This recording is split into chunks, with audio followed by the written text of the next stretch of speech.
সুবাদে আমি আপনাদেরকে একটু ব্রিফ করি যে এই মামলাটার অবস্থা এখন কি অবস্থায় আছে।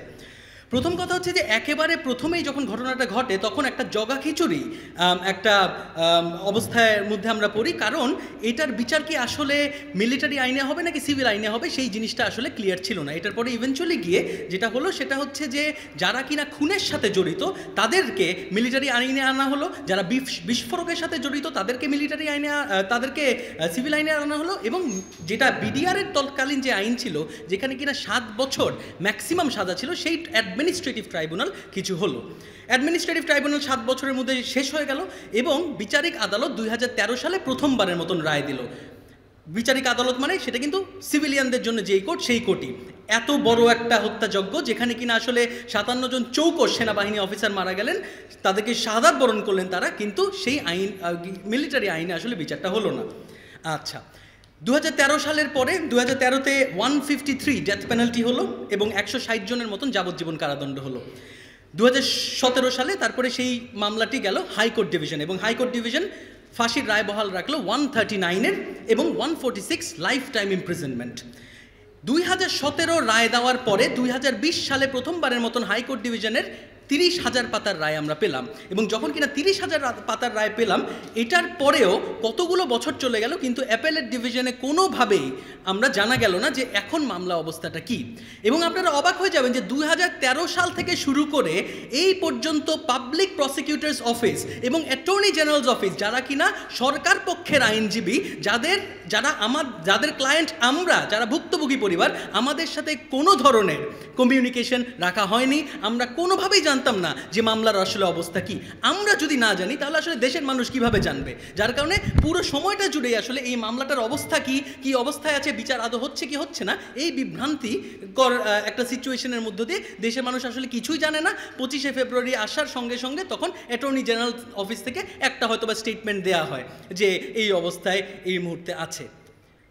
এখন অ্যাটর্নি জেনারেল অফিস এবং পাবলিক প্রসিকিউটর, যারা কিনা সরকার পক্ষের আইনজীবী, আমাদেরকে কখনোই কিছু নিয়ে আপডেট কেন দেয়নি? খুব স্বাভাবিকভাবেই যেটা হয় সেটা হচ্ছে যে সরকার পক্ষের আইনজীবী, আমাদের আইনজীবী, যেখানে কিনা তৎকালীন সরকারই এরকম একটা হত্যাযজ্ঞ ঘটিয়েছে। আইরনিটা আপনারা শুধু চিন্তা করেন যে আমাদের আইনজীবী হচ্ছে গিয়ে সরকার পক্ষের আইনজীবী এবং সরকার আসলে এরকম একটা হত্যাযজ্ঞ ঘটিয়েছে।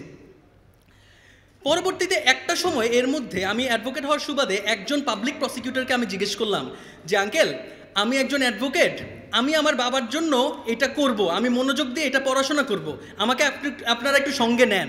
বলে না না না বাবা, তুমি তো চাকরি করো ইউনিভার্সিটিতে, ওখানে সম্মানের জায়গায় আসো, অসুবিধা নেওয়া হয়ে যাবে। তার মানে একেবারেই আমাকে অ্যাভয়েড করা হলো।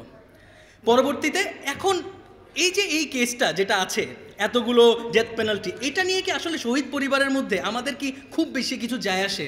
আসলে না, কারণ আসলে পর্দার আড়ালে রয়ে যাওয়া যে সমস্ত ষড়যন্ত্রকারী, তারা তো আসলে ক্ষমতায় ছিল, তারা তো বাইরেই শুধু ছিল না, তারা মোটামুটিভাবে ক্ষমতায় ছিল এবং সেই সময় তারা প্রভাবিত করত আইনজীবীদেরকে, প্রভাবিত করত সাংবাদিকদেরকে।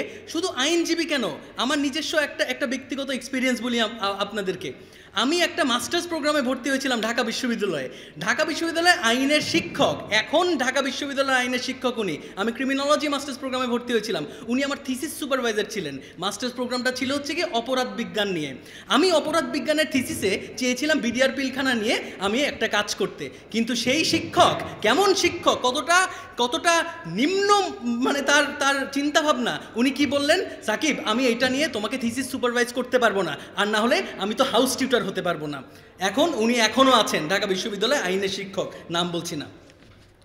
এটা সবচাইতে বড় ক্রিমিনাল কেস, এটা নিয়ে কোনো সন্দেহ নাই, পৃথিবীর সবচাইতে বড় ক্রিমিনাল কেস। যার কারণে এর পূর্বে যে রেজিম ছিল সেই রেজিম ভাবতো কি, সেই রেজিমের ধারণা ছিল যে যখন কিনা এই কেসটা নিষ্পত্তি হয়ে যাবে তখন জনসাধারণকে এই বুঝ দিবে যে আমরা ক্ষমতায় থাকা অবস্থায় সবচাইতে বৃহত্তম যে ক্রিমিনাল কেস সেটা আমরা আসলে সলভ করেছি। কিন্তু সেটা তো আসলে সলভ হলো না, কারণ আমরা তো আসলে ষড়যন্ত্রকারী যারা, তাদেরকেই আমরা আসলে চিনতে পারলাম না এবং তাদের কোনো ধরনের মানে তাদের উপরে কোনো ধরনের আমাদের কিছু বলারই ছিল না।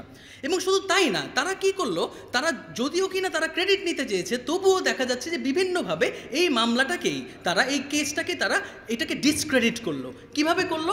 তারা বেসিকলি ভিতরে আপনার প্রিজনের ভিতরে অনেকগুলো বিডিআর জওয়ানকে তারা হত্যা করলো, এবং যখন অনেকগুলো বিডিআর জওয়ানকে হত্যা করেছে সিস্টেম্যাটিক্যালি, বোঝাই যাচ্ছে যে আসলে তারা এই হত্যাযজ্ঞ চালিয়েছে ভেতরে, জেলের ভেতরে, যেন কিনা কোনো ইনফরমেশন বের হয়ে না আসে। এইটা তারা খুব খুব প্ল্যান আকারে তারা বেসিক্যালি করেছে। এবং যখন কিনা এটা তারা করা শুরু করলো, তখন দেখা যাচ্ছে যে বহির্বিশ্ব এবং amnesty international, human rights watch, বড় বড় যে সমস্ত মানবাধিকার সংগঠনগুলো রয়েছে ইন্টারন্যাশনাল, তারা এটাকে প্রশ্নবিদ্ধ করা শুরু করলো যে এটা আবার কেমন ট্রায়াল, এটা তো ফেয়ার ট্রায়াল হচ্ছে না, এই না সেই না। ইতিমধ্যে আপনারা হয়তো বা শুনে থাকবেন যে একজন একেবারেই র্যান্ডম একজন আইনজীবী, একজন কনসার্ন সিটিজেন, এবং এই কারণে আমি আসলে তাকে ধন্যবাদ দিতে চাই শহীদ পরিবারের পক্ষ থেকে। উনি কি করেছেন, উনি একটা রিট পিটিশন ফাইল করেছেন যে এটার এনকোয়ারি হওয়া প্রয়োজন এবং এই দিবসটাকে শহীদ সেনা দিবস হিসাবে ঘোষণা করা প্রয়োজন। এবং উনি যে রিট পিটিশন ফাইল করেছেন ওইটারও কিন্তু এখনও আমরা কোনো ধরনের আপডেট পাইনি। আপডেট তো দেওয়া একটা উচিত ছিল। উনি একটা কমিশন গঠন করার কথা বলেছেন, রিট তো গ্রহণ করা হয়েছে, কোথায় কমিশন, কমিশনের মেম্বার কারা থাকবে, কিছুই তো এটা নিয়ে, এই বিষয়ে কোনো ধরনের আপডেট আমরা আসলে জানি না। শেষ কথা যেটা আমরা বলবো সেটা হচ্ছে কি, আমাদের প্ল্যান অফ অ্যাকশন কি, আমরা যারা শহীদ পরিবার, আমাদের প্ল্যান অফ অ্যাকশন এখন কি? আমাদের প্ল্যান অফ অ্যাকশন হচ্ছে এই মুহূর্তে, আজকের পরে যে কোনো আগামী 2 সপ্তাহের মধ্যে আমরা আন্তর্জাতিক অপরাধ ট্রাইব্যুনাল অর্থাৎ আইসিটি ট্রাইব্যুনালে আমরা কমপ্লেইন ফাইল করব।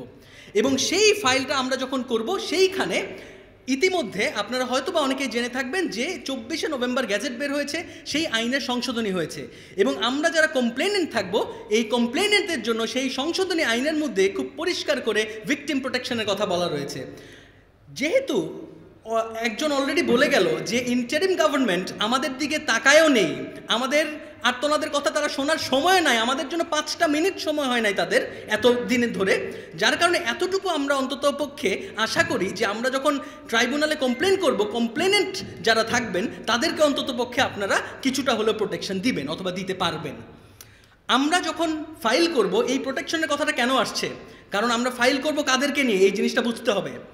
শেখ তাপস, শেখ সেলিম, জাহাঙ্গীর কবির নানক, মির্জা আজম সহ যেই সমস্ত পলিটিশিয়ান বড় বড় ছিল, এবং এগুলো কিন্তু আমাদের বানানো কথা না। আপনারা 2009 সালের আপনারা পত্রপত্রিকা খুলে দেখবেন, তখনও তো আসলে কিছুটা স্বাধীনতা হলেও ছিল, তখনও তো আসলে সাংবাদিকদের মধ্যে কিছুটা হলেও স্বচ্ছতা ছিল, এবং সেই সময় কিন্তু তারা বিভিন্ন সময় যে মিটিং করেছে এইগুলো খুব ক্লিয়ার করে পত্রপত্রিকায় বলা রয়েছে। তার মানে কি, তার মানে দেখা যাচ্ছে যে আমরা যখন ইনভেস্টিগেশন হবে তখন আসলে সবাই বের হয়ে আসবে।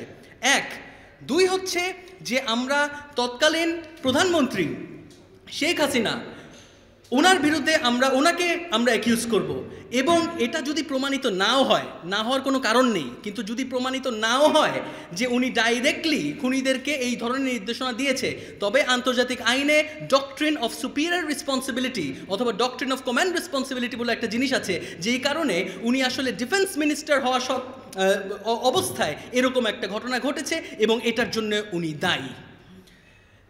এরপরে আমরা মিলিটারি অফিসার যারা তৎকালীন ওই সময় ঘটার সময় গুরুত্বপূর্ণ পজিশনে ছিলেন, এই ধরনের মিলিটারি অফিসার যারা ছিল তাদেরকে আমরা অ্যাকিউজ করব, এবং আমরা জানি যে এখনও তারা বিভিন্নভাবে অনেক ইনফ্লুয়েন্সিয়াল পজিশনে আছে।